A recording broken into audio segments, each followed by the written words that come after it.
Good day, good day, good day. I want to welcome you to Holistic Life Podcast, where we are talking about all things holistic life, holistic living, and we are super duper excited to be here today. I have a special guest with me who I cannot wait to bring to the stage and just to jump into this dialogue and a conversation.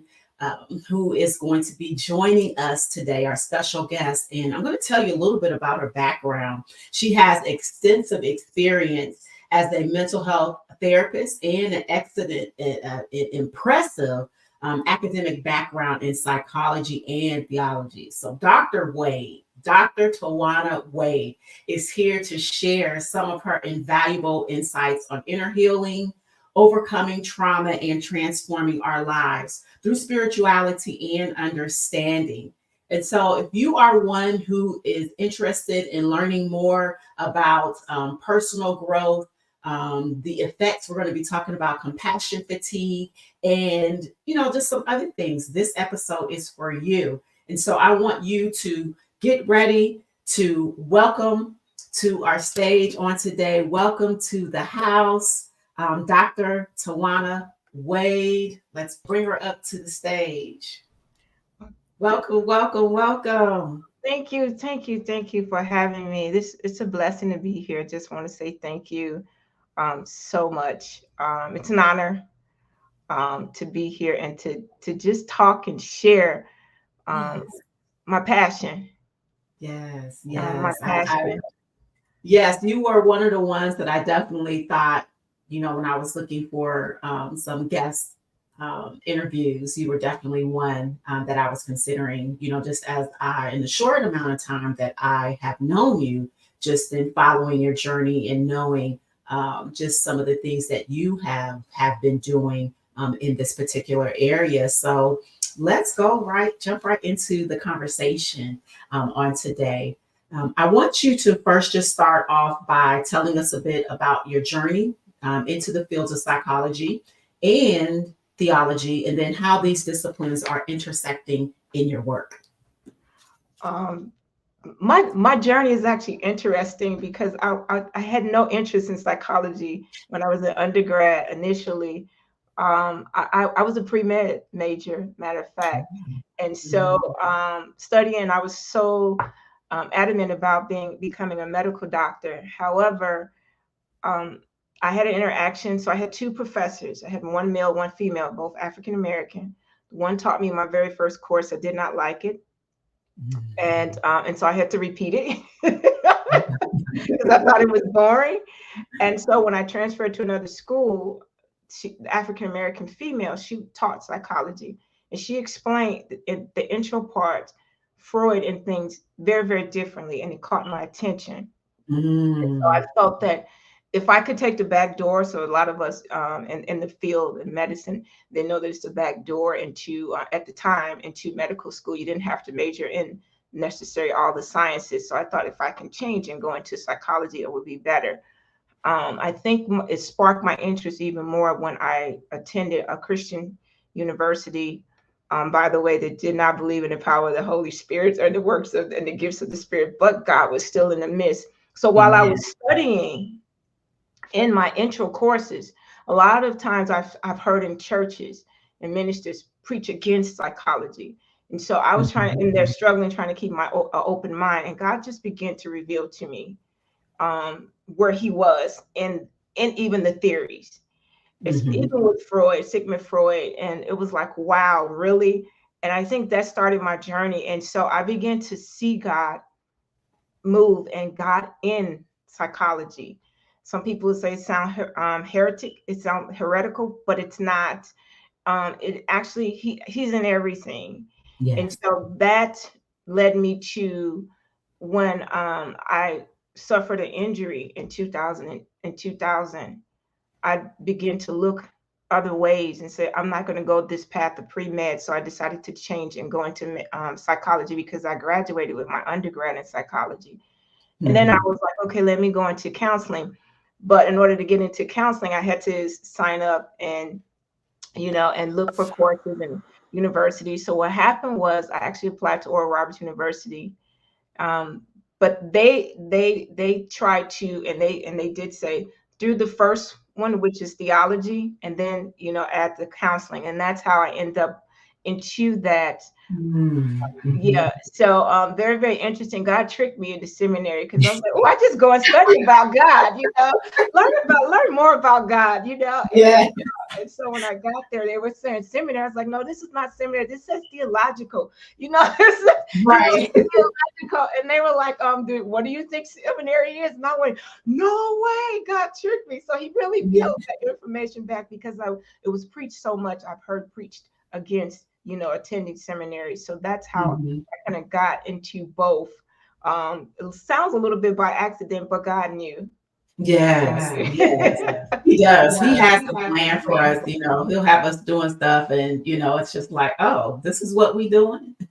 Okay. And so we just go with it and roll with it. Um, I want to ask you about your research on compassion fatigue among mental health counselors. This is both impactful in what you have done. So, can you explain what compassion fatigue is and why it's particularly relevant to those who are working with traumatized individuals? Um, Great question. Compassion fatigue is complex in a sense, but yet it can be simplified. So the simplest way to say it and to describe it is when a helper is helping and assisting using compassion, of course, because that's what we do. No Mhm. matter whether we're a minister, we're a nurse, a doctor, firefighter, police, it doesn't matter. I look at those as frontline workers. So it's usually frontline workers that are helpers, especially educators as well.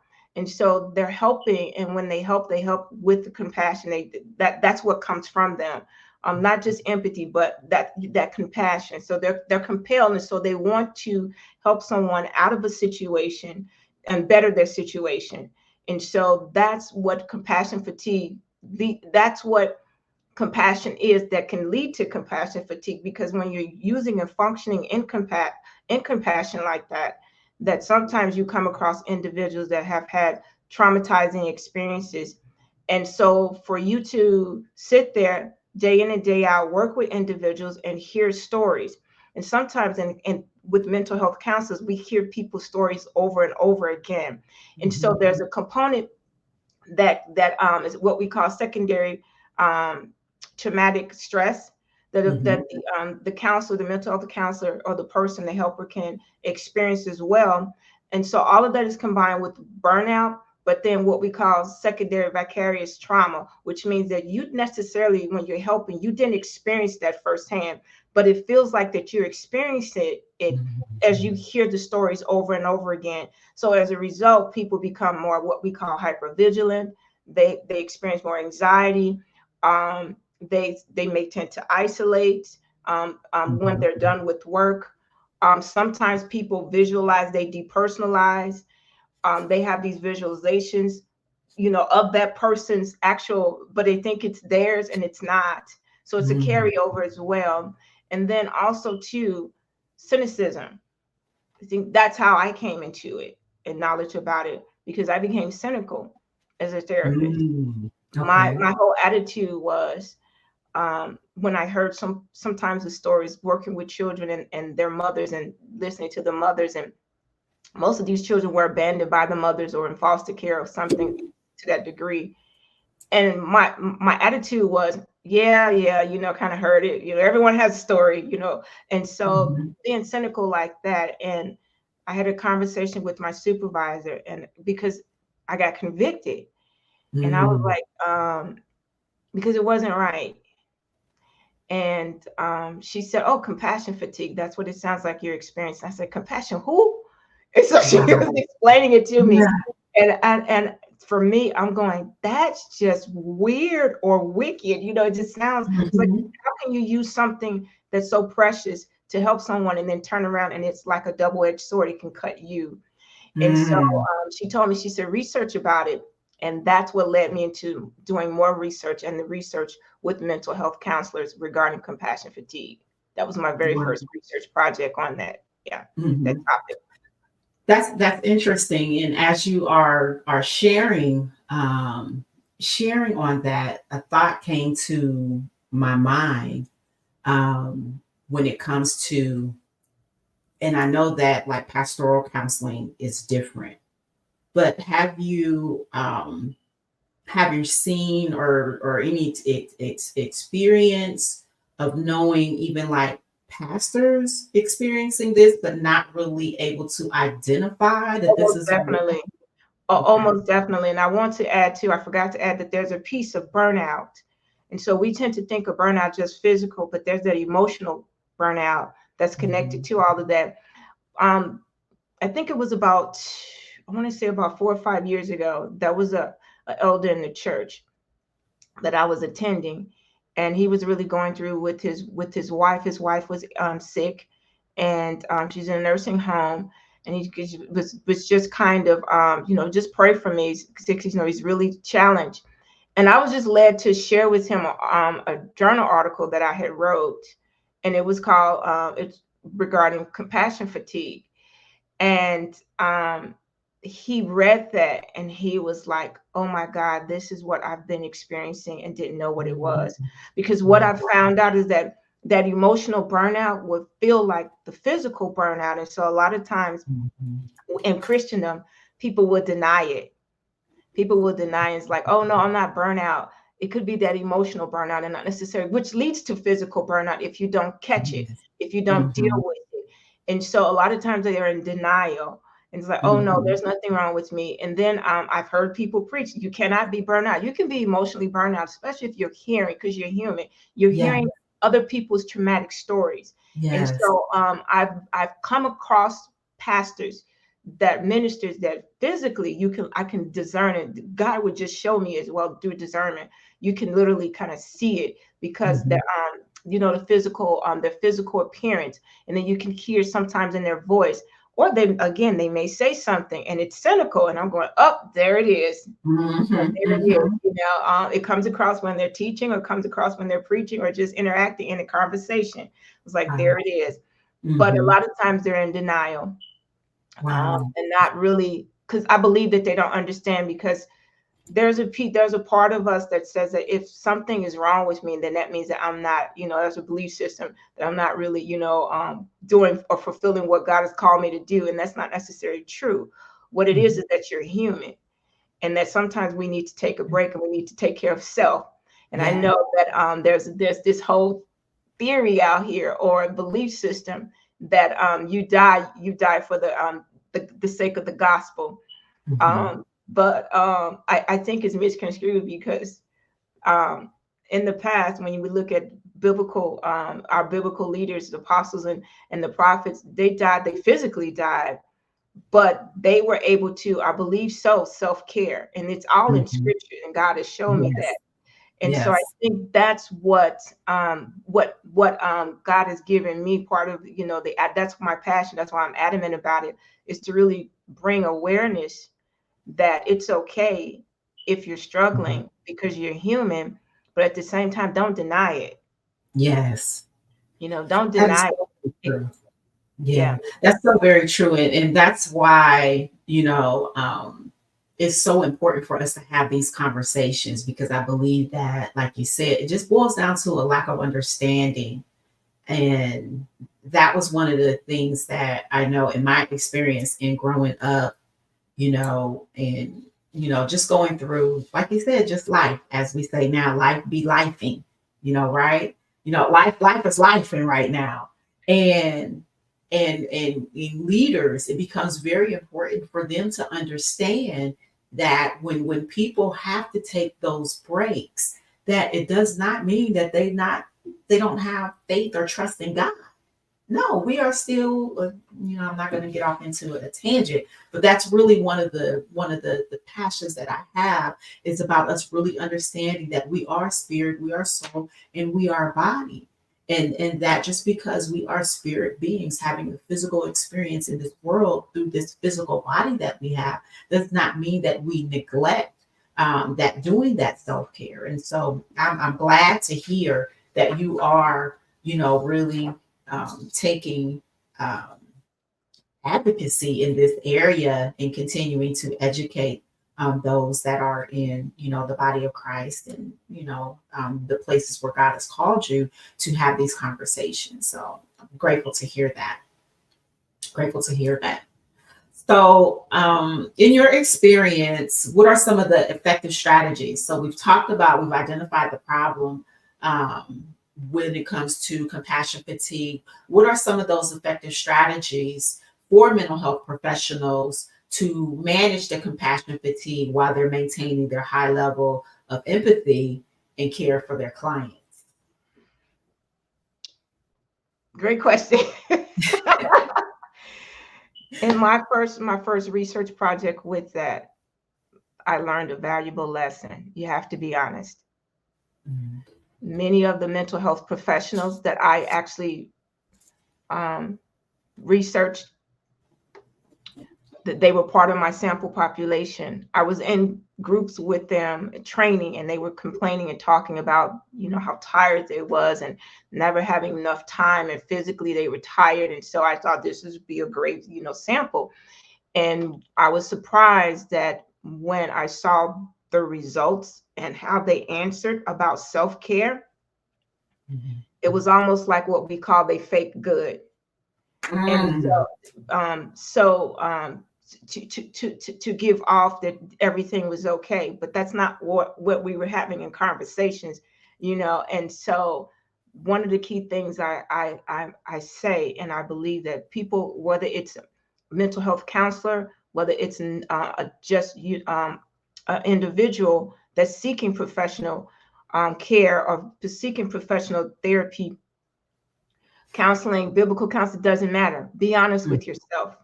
Yes. You have to be honest with yourself where you are, accept where you are. That's where the work begins. You have to accept it.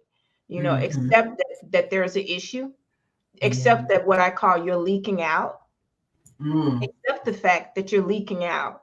It's okay that you leak out because, like you just said, I'm gonna say apostle so bad. I'm sorry. I'm trying. But like you just said, this is a natural body. So we're mind, body, soul, and spirit. This is a natural body, and so it needs breaks. The mind needs breaks. Mm-hmm. Emotionally we may need breaks, and Mm-hmm. so it's okay. It's okay. And this is what I sometimes I tell people, whether you're in ministry, whether you in the medical field, whether you're in the education field, doesn't matter. So what, you have a big S on your chest, Right. as we say, that's super on your natural, but that's Mm-hmm. it, that's super on the natural. And so Right. we have to take care of that natural piece. So being honest, accepting, and then get ready for the work. Put the work in. Mm-hmm. I also believe too that, and I've heard this, many that enter into mental health, they actually doing it because they want to help someone because of what has happened to them. And a lot of times it's unresolved issues. And Mm-hmm. so I would say do the work.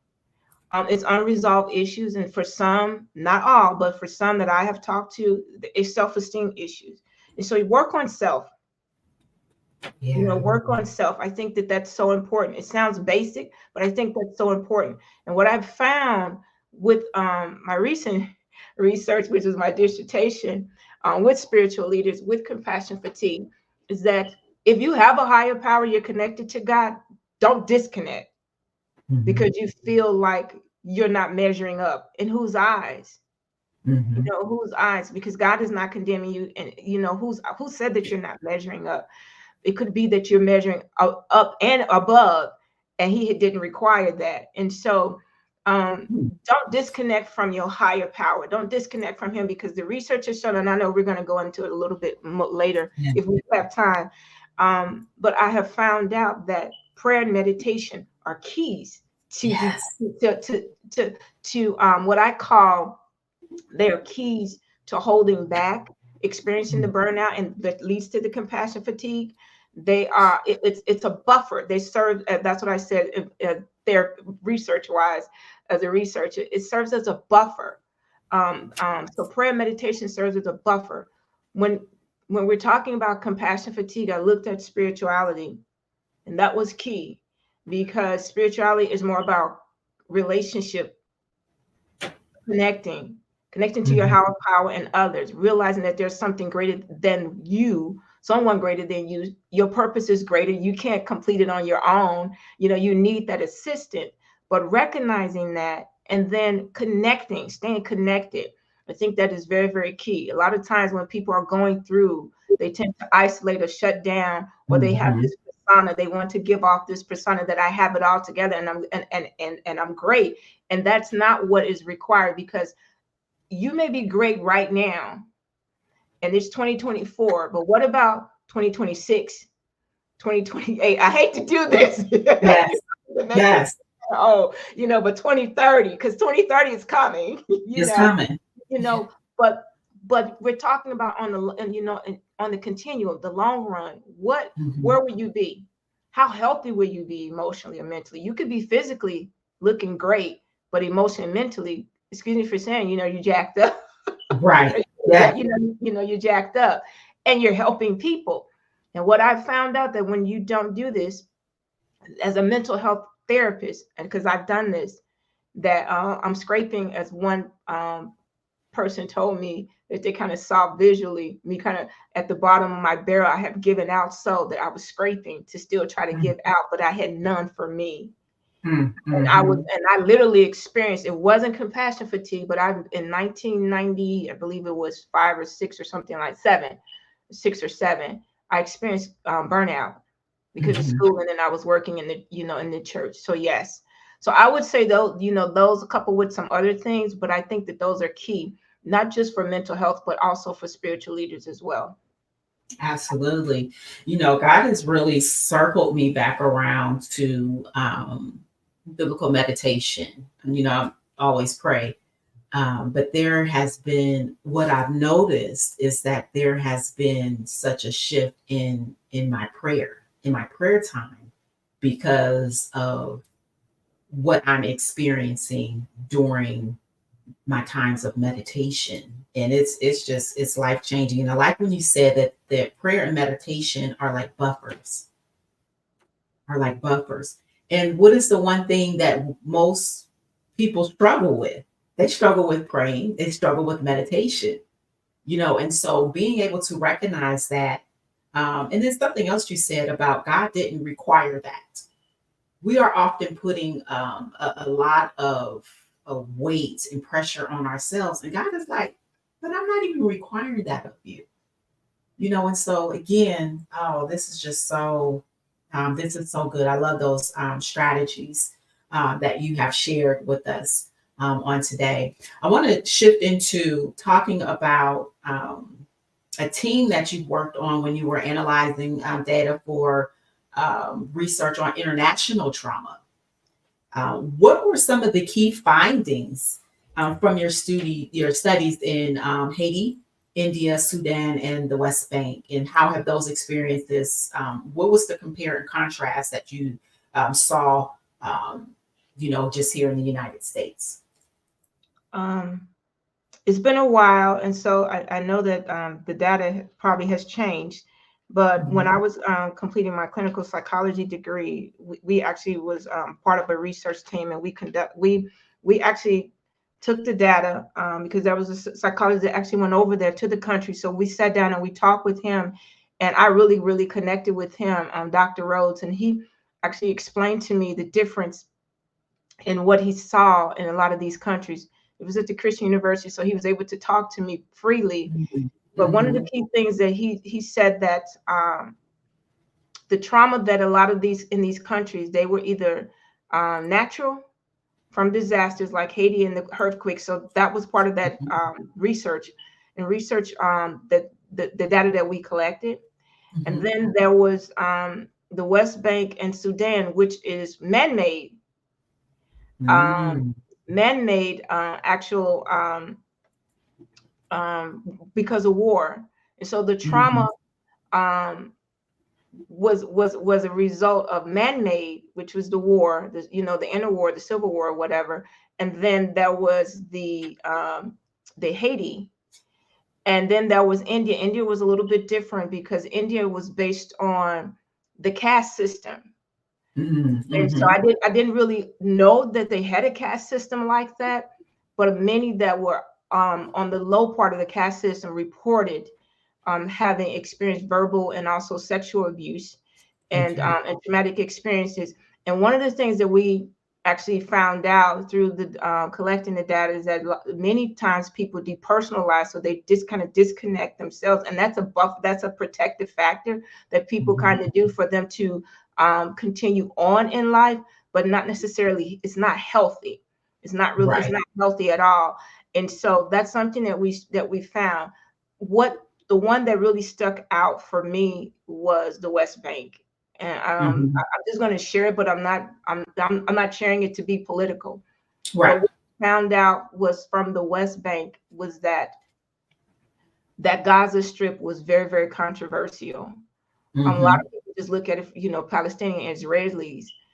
But when I did the research continue to do the research to present and help with my team, I found out that there were Palestinian Christians in that strip, and Gotcha. they didn't belong, and they were the ones that he captured a lot of that data because they didn't belong. They didn't belong with Israel. They didn't belong to the Palestinians. Rejected them because they believe in God, and so there was a lot of this, and so they reported experiencing a lot of trauma because of that war at the time. That was civil war before it's blown up now, so we're talking about the rejection, which is traumatic, Mhm. the Right. neglect, the abandonment, and which is what, when you look at these countries, the individuals did actually experience because they lost loved ones. So you had the grief and loss, all of that connected, and then there felt like there was neglect and abandonment when it comes to the government. And so they were reporting all of this, and that's what we found out that was very, very interesting. With that is that it looks different from here in the U.S. because Mm-hmm. we've up until I would say the last 5 or 6 years, we haven't seen a lot of the level of trauma, the international trauma that these countries have. But at the Mm-hmm. same time, we have our own, and so Right. it looks a little bit different. But at the same time, when I look at it now, I look at it, trauma is trauma. Yeah. Trauma is trauma. Yeah. That's a good way to put it. That trauma is trauma. That there really is no difference, because people are people. Humans are humans. We're not different species. I would say how And it so, occurs is different, and how yes, we how it is. and how we react to it. Because most of the time we don't respond, but how we react to it, and how we Mm-hmm. react to it is based on our culture and our ethnicity and what we taught. So it's based on our worldview as well. And so the Western worldview of dealing with things is different from the Eastern worldview. So very true. Yeah. So very true, and I can definitely see that. Do you think that, do you think, or maybe I can ask the question this way, from our Western world, our Western culture, do you feel that in what ways do we handle it differently? Is it talked about as much, or accepted as much, in other cultures than it is here in our Western culture? If that makes sense. It does, and that's a great question.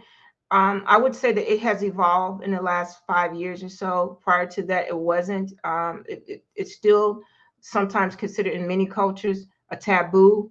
There's still a struggle, but I am seeing more people majoring in psychology and mental health from that are from African ethnicity, backgrounds, descent, Asian, and so it's becoming more of an acceptance to it.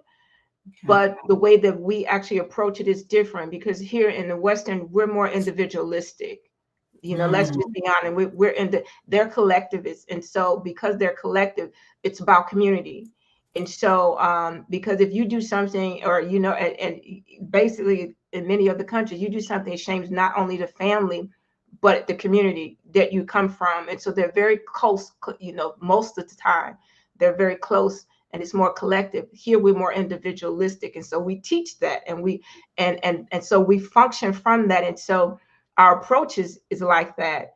So and so one of the areas I think that really caught my attention while I was studying was family Mhm. therapy. How does that dynamic work? Yeah. How does it connect to the community? How does it connect to work? And so I think that led me to studying the industrial organization psychology, because like I said, we leak out. And so we touch Mhm. everything. It's not just about us, but we touch everyone. We touch everyone that we're connected to, whether it's professional or personal. And so I think changing our mindset about it here in this, in the Western versus the Eastern, I think will help us to approach it even not just from a national level, but from a global level. That's good.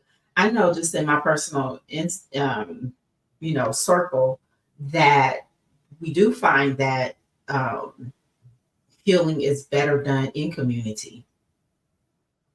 Um, at least that those are the things that we've kind of experienced. So creating those safe spaces, for people to come in and to have their journey of healing. I know that that's what I do in a lot of instances, and we see that it is very effective model that we are following. And so I just wanted to know about that. I think that especially with the integration of so many different cultures here, in the United States, that it becomes important for us to have that understanding as well. Let's see. So I know that you talk about a lot of the work that you do has to deal with a lot of inner healing and restoration. So, share just some of your insights, your experiences, just on how an individual would start their journey towards healing from traumatic experiences. One of the therapeutic models that I think is so key, and I'll just use it because I'm using this, is acceptance commitment therapy, ACT. It has an acronym ACT. Okay. And for me, I see it across the board is that, first of all, accepting. So being honest with, going back to what I said earlier, being honest with yourself and accepting what has happened. A lot of times when people are on that, they want to start their journey, but it's hard for them to accept what has happened to them, the traumatic Mm, experience. And if you have compact trauma, so we mhm, didn't even talk about that, but if you have compact trauma, which means multiple trauma, and I want to define a little bit better trauma, because sure, sometimes go ahead. we Mhm, think trauma is just physical or sexual abuse or even verbal abuse, but people that experience multiple losses, mhm. that's traumatic. A breakup could be traumatic. It depends on that person. A divorce is traumatic, Yes, because it's a disruption of a person's norm. It's a disruption of what we call their homeostasis. yes. Their value, where they Mhm, were balanced mhm, at, and it disrupts to the degree where how they were functioning. They're no longer functioning. They're functioning, and most likely the maladaptive form. And when they do so, it's traumatic. It's traumatic. And mhm. so there's all of these, the residual, I call the residual effects of that trauma. And so when you have compact trauma upon trauma upon trauma upon trauma, a lot of times people are like, where do I start? Mhm. And it's like, you start where the one that keeps coming up. Yes, yes. So the one that keeps coming up, recognizing your triggers, that's the one that keeps coming up. Well, I don't want to deal with it. Well, right now that, your body is even telling you, your brain is telling you, we need to Yes. deal with this. So it's like, listen to your body, right? Mhm, And so that's that's the start. And then for me, I found it very helpful when people have a connection to a higher power, they connect with God. That is mhm, that I found as a therapist has been very helpful versus those that don't. Why would I say mhm, that? Because those that don't, it takes them the journey longer, and it can mhm. be very, very challenging, because they're not incorporating those spiritual disciplines like prayer and the Right. meditation or even the reading the Bible. And so I said that is also key. And connecting with people, finding, like you mentioned, the safe place, the safe people to share. You don't share everything Right. all at Right. one time, and so I found out, and we as humans sometimes we need to learn about discretion. you Yes. know, but you share when you are able to, or when you feel compelled to or led to, but you share in degrees. And Mm-hmm. I think that when that occurs, it opens up, a person's to on that journey for them to continue to dig deeper. Because a lot of times when people start on that journey, I believe, of inner healing, they actually have this what I call the surface. They really go deep, and Mm-hmm. sometimes you can't see the blind spots. Sometimes you can't see all of your triggers. So you need a professional, one that has Mm-hmm. been trained in the area that can say, okay, why are you acting this way? Or, call you on it. So holding you responsible and accountable. I Mm-hmm. think that those are key as well. I want to say that my experience has been professionally working with individuals with inner healing. I have seen tremendous work. God, when God is involved, that what I've had people that said that I've seen several therapists and been in, therapy for 4 or 5 years, and he did it in one session. Yes. Yes. He did it in one session because we invited him in, and Mm-hmm. we invited him in and into that space, and allow Mm-hmm. him to just come in, and whatever that they needed from him at that moment, he was there, and they received that. And so that was their journey of inner healing and freeing them. And so I Yeah. hope I answered the question, but it starts, Yes. it starts that way from what I've Mm-hmm. seen in a professional manner.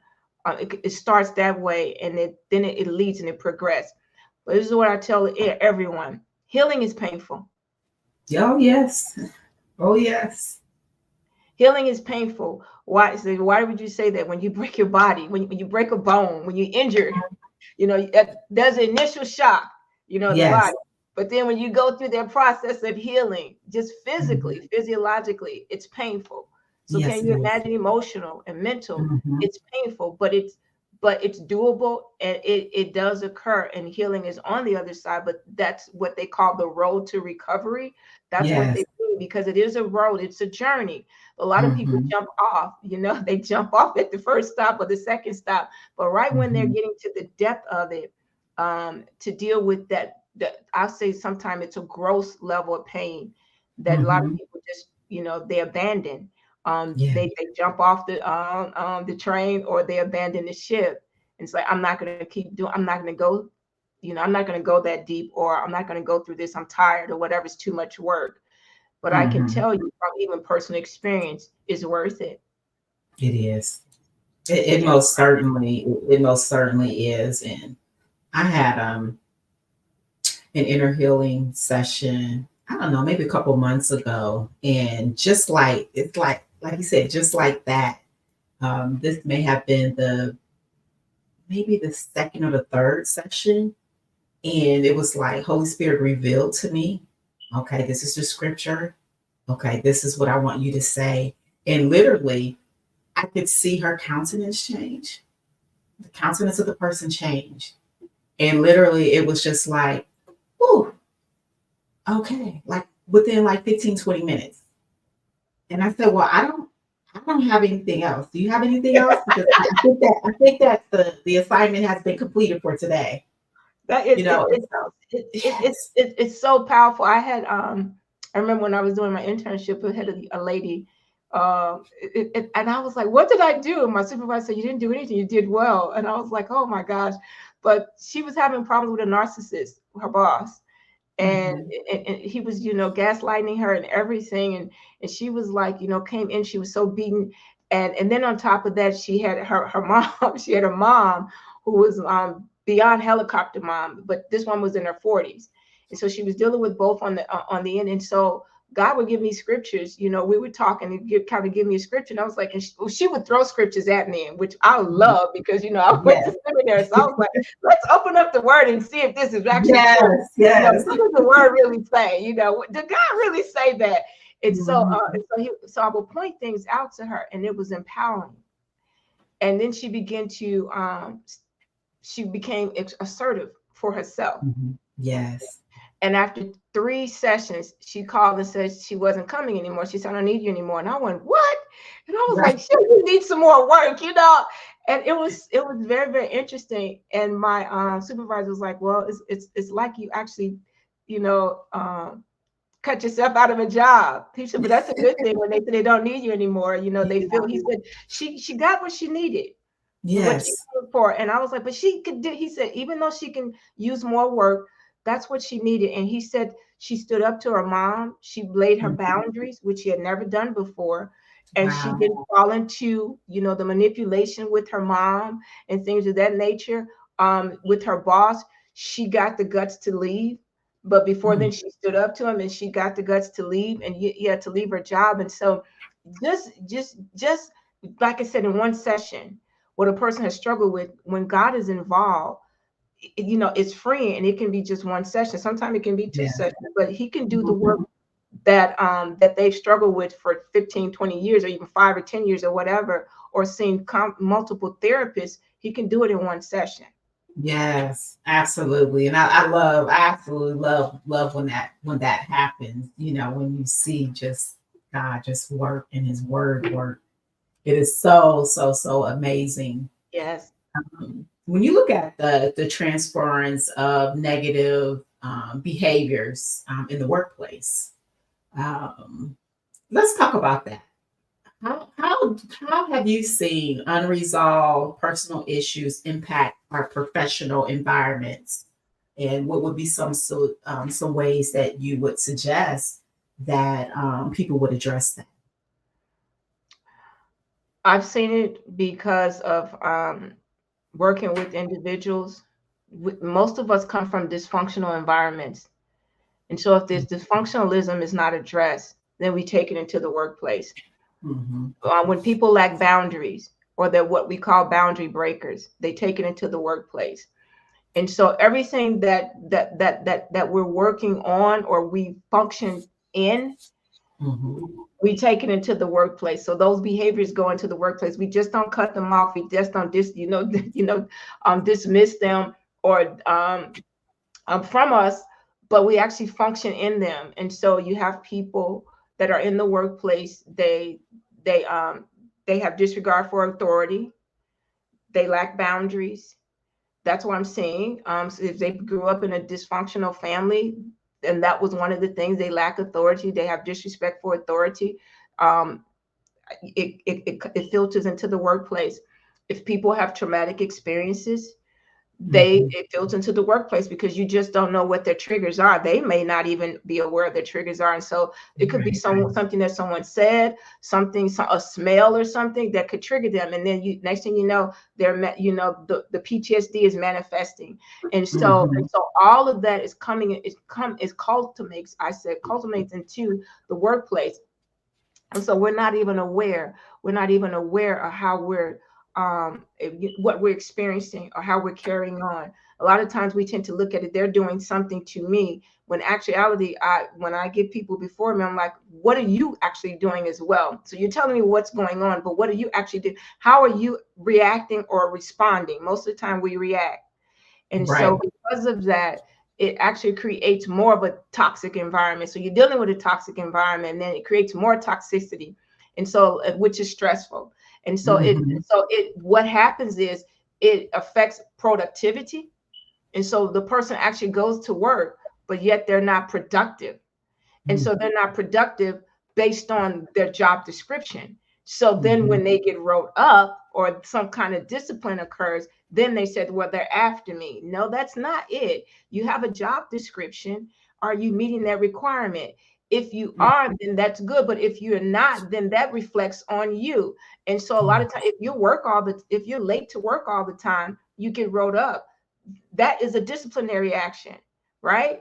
And so Mm-hmm. it carries over from life. If you're late for appointments or whatever, or you're late to meetings because you feel like that you can, and then it spills over into work, there's a Mm-hmm. disciplinary action. And so it's not so much as that they're after you, but see, that's the mindset. Yes. Get on the defense. So that's where all of that comes into play, because that mindset has to be dealt with and challenged, and that view, the worldview, has to be tweaked or challenged and reshaped so that it is more healthy. And when it's healthy, they can produce a healthier lifestyle versus this dysfunctionalism that you're actually living in. And so that's what I have experienced. That's just this, the tip of the iceberg, but that's what I have Mhm. seen and what I have experienced. And people take their hurts and chew. And so you may have a manager that lacks emotional intelligence, or a supervisor that lacks a level of emotional intelligence that you need from them. And so they're all they're concerned about, because then again, they're in leadership, but then they could be toxic as well. And so all they're concerned about is meeting those requirements. And so they're on you about meeting those requirements. And you could have just lost a loved one, and they're Yeah. and they're not sensitive. And it's like, Mhm. okay, so how can you advocate for yourself? Maybe you're in an environment that you can't. But my thing is that you don't get mad. You recognize that they can't give you what you need, but you find an environment that can. But at the same time, you work and you do what the job is requiring you to do, regardless of Mhm. whether you like it or not. If you don't like the job, you work toward getting out of that. But at the same time, Yeah. it's what God has given you for provision. And so you meet those requirements, you meet those that job description. If you don't know what you're supposed to be doing, find out. If it's more than what you're supposed to be doing, Mhm. work smarter, not harder. Yes. Find the Those are strategy, some of the pray and ask God for a strategy how to do this, yes. so you can Yes. less, feel less stress. And so I just wanted, to kind of share that. So I hope that answers, the question. Yes. It really does, and I think that this is I don't know if it's something that just needs to be even just a part of. I used to work in HR, and so I could see how a lot of these what do I want to call them? How a lot of these strategies would be so beneficial. I mean, I know that most organizations and corporations and things like that have EAP programs or whatever, but I think that there's something different that needs to take place in the leadership development. When I do leadership development, if I'm doing professional development training, I make sure to always incorporate that piece into there because it is so integral um, for having that understanding of how to not only just deal with other people, but how to deal with ourselves as leaders, and to know that sometimes you are the problem, not always the other person. Sometimes we Well can be the said. ones that are our own problem. Well You know. said. Well said. Well said. Yeah. It goes Yeah. back to the accountability. Someone Yes. holding you accountable, and it's like, wait a minute now, because you're telling them their story. If you're in a safe environment, you're telling them the story, and they can actually call you on it, and Mhm. say, wait a minute, you're the way that you respond. But that's how I always do. Mind you, that each generation is different. Yes. Gen Zers are different from millennials, and Gen Hmm. X is very similar to the boomers, because we Hmm. come, Yes. and so our values may be different, just slightly different. And so I work with a lot of Gen Zers as I teach, and I'm finding Hmm. out that the way that they respond to things, because of technology, is totally different from even the early millennials and then the Gen Hmm. X's. And so Wow. because of that, your approach, you may have to adapt and change your approach. Some people's like, no, that's just how I am. I'm old school. I'm old school. I'm Yeah. old school. I am very, very old school, but I have had Hmm. to adapt a lot my approach. Hmm. So it means that I devalue what I do know. Does it mean that I devalue my approach? No. It just means I had to tweak it based on that population and Yeah. how they either respond or react. So I prefer for them to respond versus react, because reactive is out of the emotion, and most likely you're going to get a toxic emotion or whatever. Yeah. But when they respond, there's a thought process that occurs, and that leads to most likely a positive behavior, Hmm. or self-reflection or some kind of reflection. And so Hmm. that's something that I've noticed. And so you're right. Sometimes we are the problem, but we don't want to Hmm. really admit it, especially if we're in Wow. leadership. Yes, yes, and I know that that's been my experience. Um, this is leading me to another question on that when it comes to intergenerational relationships. What would you say to maybe a boomer leader who may be presented with uh, an individual that may be a Gen X or a Gen Y or a millennial?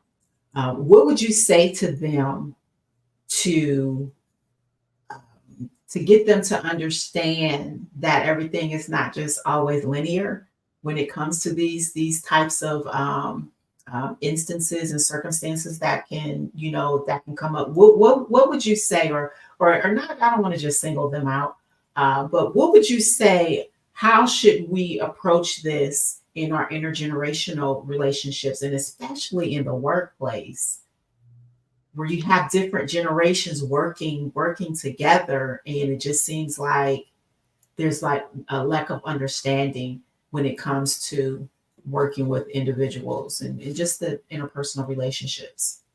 I would say the first thing is humility and listening, active Mm, listening, mhm, having mhm, humility, being humble, um, active listening. Listen, I've had encounters with my students, and I just shared this example. One of the things that I years ago, this was during the pandemic, I said, help me to help you all, because help me to understand this thing when it comes to Gen Zers. And um, I was taken back by some of the remarks, because I was in the classroom at the time, not online. But one thing that they said is several things. Well, I think one, it was about two or three that really resonated with me. One said, you have to give respect to give respect. And I was like, whoa, because see, Gen X boomers, we were taught different. And mhm, I said, that's interesting. So having these dialogues and these conversations can provide understanding. So that's why I say active listening. And I said, that's mhm, interesting. I said, because we were raised that you actually give it and then you receive it, not the other way mhm, around. You expect people to give it to you and then you give it back. And so I had millennials raise their hand and they were sharing. They was like, yeah, that's how I was trained. And so they shared with the Gen Zers, and it was an eye opener. And then I had some that told me, online, because I asked online as well, and they said they had bad experiences with educators in high school and mhm, things of that nature. And so when in a workplace, you don't know what the experience was with the leader, like an educator, which is a leader in high mhm, school. And so a lot of times you're getting what I call that residual effect, or that the transference. You're getting that. And so understanding where they come from, or some part of their background, can provide mhm, you with information to approach them differently or better. Um, mhm, but lack of communication for me, mhm. I've always said, even professionally, even personally, is key. Lack of Yes. communication is key to the dysfunction. Lack of communication is key to what I call these emotional cutoffs. And then, I don't want to talk to you. You just do what I say and all of that. There's no communication. There's no relationship. You have to have active listening, humility, and you have to communicate. So a lot of times having effective communication is key as well. What I found out with boomers is that because of how they were taught with their parents, it's a disconnect when it comes to the Gen Zers. And it's like just sitting down, and the Gen Zers like, oh, they're old, but they're not. Mhm, But look, mhm. Gen Zer, hey, they said 40 years old, and I was like, what? Right. They were like 40 years old, 50 years old. They was like, but you don't look it. And I'm like, what does that mean? It's Right. keep living. In 10 years, you're right around the corner. Exactly. Exactly. But their mindset is, oh, you're old, you don't know much. That is a lie. I want to say that it's Mhm, not true. mhm. What has happened is they dismissed because of technology. Mm. Because of technology is at their fingertips, and so they figured that they can get everything from the technology and everything. So you don't know you're talking about, because a lot of times we want to give these stories.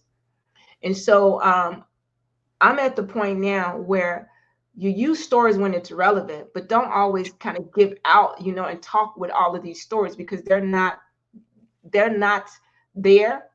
They Right. want you to kind of show them. So understanding how that population works, how they interact, they're more of a tech, so they're more visual, not audio.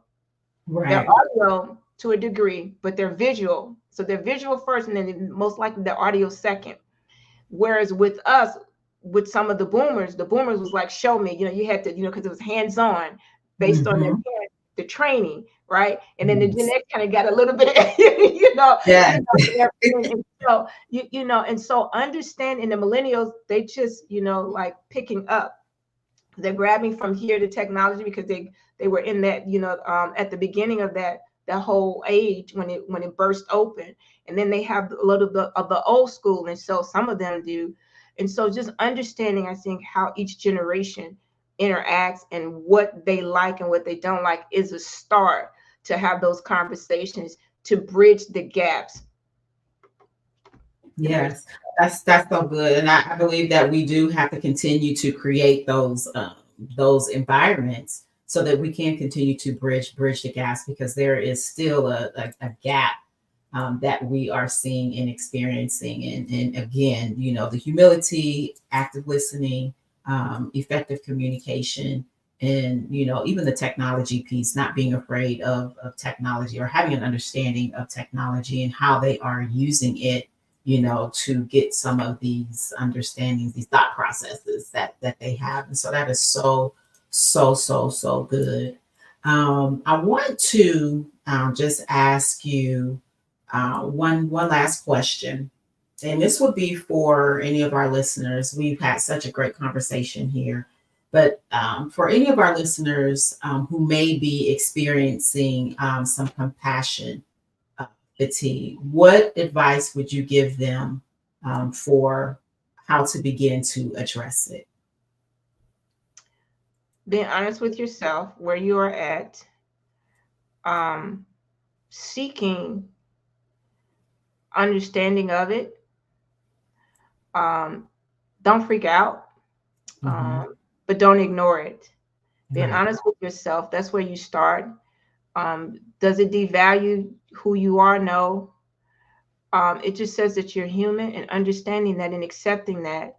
And then seeking, if you need professional help, seek professional help, because you might need to talk to a professional counselor, a therapist, psychotherapist, biblical counselor.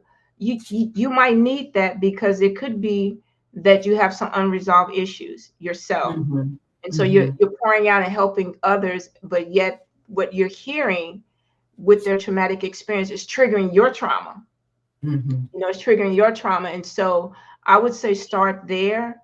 Those are some of the steps that you can take. Again, do not disconnect from your higher power. Hmm. If it's God, don't disconnect from him. Matter of fact, it's best that I found out that you're truthful and honest with him. Because Hmm. when you're truthful and honest with him, he'll show you where this needs to be tweaked, and what areas where you're leaking out, so to speak. And Hmm. in that, you know what to approach, what to pull back, because sometimes you may need to pull back your workload. Yes. Sometimes you may need to, if it's with clients that you're experiencing, and this is something that we found out therapeutically for us as therapists. There are certain people that you do not schedule or you do not see back to back. Yes. So You true. know, because you are aware of the level of trauma that you're working with them and their experience. So you don't see them back to back. You don't Hmm. schedule them this maybe the same day. So Hmm. it's those type of principles that you have to have as well. So taking and assessing your workload and how Hmm. you are approaching the individuals that you are helping, because it could be that you may need to reassess and to reschedule some things. And I want to say this is the most important thing: you always include some self-care. So find a way to care for you. Hmm. Well, I don't need it. Yes, you do. Hmm. It's no more than just sitting on your porch, not answering your phone, just Yes. looking go out, into the sun, into your environment and just enjoying that time, maybe put some jazz on, or some Mhm. whatever you want to put on, praise and worship, whatever it is, and just enjoying that moment. If it's going and treating yourself to something, do it. But you have to put that into practice, because if you Yeah. don't, that's where you end up in the compassion fatigue. And the compassion fatigue, like I said again, that's the emotional burnout, but it leads to that physical burnout. And when you have a physical burnout, it takes you much longer to recover, because the body Mhm. itself has to recover as well. So I hope that answered, that Yeah. question. Yes, it definitely does. It definitely Awesome, does. awesome, awesome. Can you tell our listeners how they can contact you if they wanted to reach out to you and have further questions or dialogue, or how can They they reach you? they can reach me right now. I'm working on my website, so it's not Okay. up yet, but I have an email address, and Okay. it's Tohi Essentials TOHI. Essentials Uh-huh. at gmail.com. Okay. All right. I'm going to make sure that we get this here so that we can scroll that down there at the bottom. Okay. So this has been such an honor. I've enjoyed our conversation and our dialogue today. I am so appreciative just of you accepting the invitation to come on, and just for coming to share, with Holistic Life Podcast, just the work that you are doing and continuing to do. Again, we do give you congratulations for your doctorate. What a journey it has been for you. It is definitely to be celebrated. It is to be appreciated, because we need more voices like you, especially from a Christian perspective, who brings that perspective in, sharing just what in this area of trauma, mental health. It is just so very important, and it's going to be continue to be important, I believe, to grow as more people become more accepting of just understanding about mental health, and the journey, and how we transform our trauma.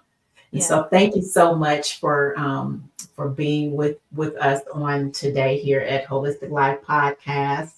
I'm going to pull you into the backstage, and I'm going to come back and have a conversation with you after I end it.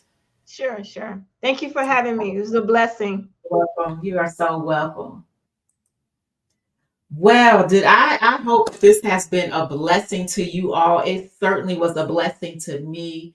And I look forward to having Dr. Tawana come back.